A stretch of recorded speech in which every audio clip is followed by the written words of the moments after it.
4 yang beranggotakan saya sendiri Sul Fauzan, saya Ibrahim Firmansyah. Saya Delima Punyasari, saya Budian Sumianto, saya Cynthia.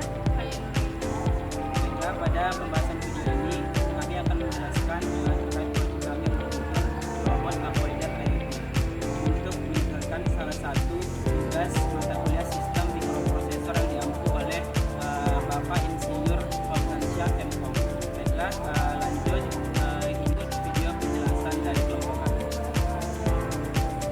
Baiklah, adapun komponen-komponen yang digunakan dalam perancangan robot avoider Wi-Fi berbasis ESP32 beserta fungsinya. Yang pertama itu ada ESP32 DevKit F1, merupakan microcontroller yang berfungsi sebagai pusat kendali robot. Yang kedua ada T-Tiger motor 2 buah yang digunakan sebagai penggerak utama robot. Lalu ada roda robot 2 buah sebagai media gerak robot. Lalu ada caster wheel sebagai untuk menjaga keseimbangan. Lalu ada sensor ultrasonik HCSR04 digunakan untuk mendeteksi jarak antara robot dan objek yang ada di depannya. Lalu ada passive buzzer module berfungsi sebagai indikator suara. Lalu ada holder baterai 18650 digunakan sebagai tempat pemasangan baterai sekaligus menghubungkan baterai ke rangkaian robot dengan aman dan rapi. Lalu ada baterai 2 buah berfungsi sebagai sumber daya utama robot. Lalu ada saklar on off digunakan untuk menghubungkan atau memutuskan aliran listrik dari baterai ke rangkaian robot. Lalu ada TB6612FNG motor driver sebagai pengendali motor DC. Lalu ada resistor sebagai penghambat daya. Dan ada kabel jumper dan breadboard sebagai media arus. Baiklah, saya Delima akan menjelaskan kemana arah rangkaian yang akan kami gunakan nantinya. Di sini ada rangkaian ESP32 dan TB6612FNG. Nah, di sini ada VCC.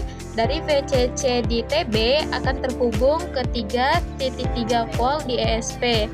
Nah, itu akan berfungsi sebagai logika drivernya. Kemudian GND di TB66. Nah, selanjutnya ada TB612FNG, itu ada pin GND akan terhubung ke ESP32 di GND-nya. Nah, itu berfungsi sebagai ground bersama. Kemudian ada TB6, pin TB6 itu ada FM, itu berfungsi ke arus positif baterai. Nah, itu berfungsi sebagai daya motor.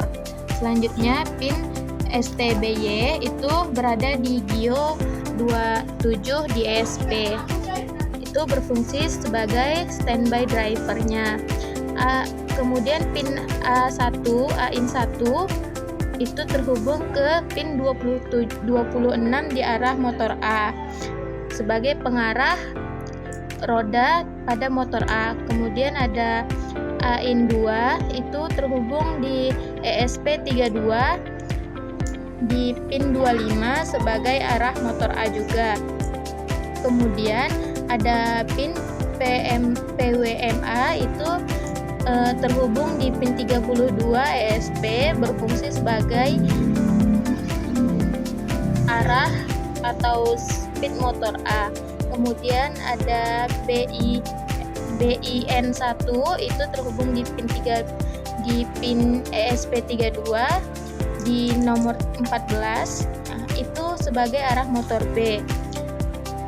Begitu juga dengan pin 2 ada di GPIO 12 pin ESP untuk arah motor B. Selanjutnya ada PWMB di GPIO 13 speed sebagai speed atau kecepatan motor B. Kemudian ada A01 dan A02 itu berada di motor kiri sebagai output untuk motor A, dan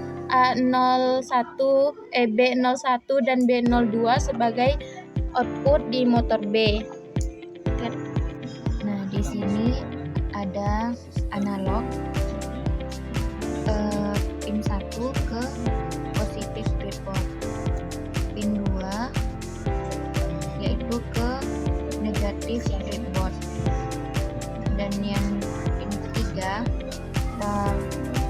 kita hubungkan ke arus baterai.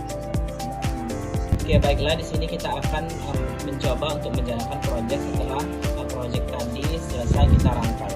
Nah, di sini sebelum kita menjalankan, pastikan dulu perangkat ataupun robot itu terhubung ke WiFi. Nah, setelah terhubung, kita akan menjalankan kode yaitu 192.168.4.1 ke browser. Nah, di sini udah ada robot pengendalinya. Nah, sekarang kita akan mengklik maju. Nah, di sini terdeteksi bahwa sensor mendeteksi benda. Jika sensor mendeteksi benda, maka buzzer akan menyala dan robot terhenti. Kita coba sekali lagi. Nah, di situ sensor kita bekerja, dan kita kalau mundur, maka buzzer akan berhenti dan kembali berjalan. Dan kita coba ke jalur kanan dan mundur ke kiri.